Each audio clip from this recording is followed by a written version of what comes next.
বাংলাদেশে যদি ৬৬টা জেলা হয়, বাংলাদেশে যদি ৬৬টা জেলা হয়, তাহলে চাঁদপুরকে বিভাগ ঘোষণা করতেছে, কিন্তু চাঁদপুরের লোকেরা নিতেছে না।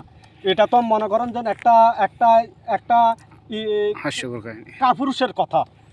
এটা কোনো কি পুরুষের বাসা?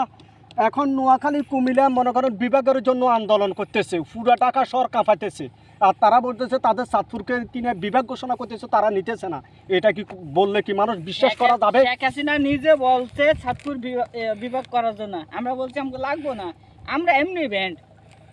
শেখ হাসিনা বলছে দুইটা বিভাগ হবে, যেটা দুইটা নদীর নামে, কিন্তু চাঁদপুরকে বিভাগ দিবে এসব ধরনের কোনো বক্তব্য আমার বয়সে আমি কখনো শুনি না। নিজে সংসদে বলছে চাঁদপুর কত সুন্দর একটা নাম, চাঁদপুরের নামে দিব, চাঁদের লগে মিল আছে। শেখ হাসিনা তো এটাও বলছে নোয়াখালী একটা সৌন্দর্য একটা নাম, যে নোয়াখালীও বিভাগ দেওয়া যায়, তো সেটা কেন হয় না? শেখ হাসিনা নোয়াখালী তো চাইতেছে, আমরা চাই না, আমরা বলছি আমাকে লাগবো না। আপনারা নোয়াখালী যুদ্ধ করে একটা বিভাগ নিতে হইলে, একটা বিভাগ নিতে হইলে কিছু না কিছু যোগ্য আপনাদের লাগে। আমাদের তো সুয়ারিয়ার নাইকল আছে, আপনাদের কি কি যোগ্য আছে? আমাদের ব্যান্ড ব্যান্ড, আরে ব্যান্ড তো একটা শর্ট ফাইল হইল, এটা একটা ব্যান্ড।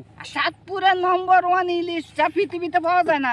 এখন বাংলাদেশের ভিতরে সবচেয়ে মনে করেন জাতীয় মাছ হইলো পাঙ্কাশ, আপনি একটা কথা ইলিশের কোনো নামে নাই। আপনি একটা কথা বলেন তো, আজকে কত বছর হয়েছে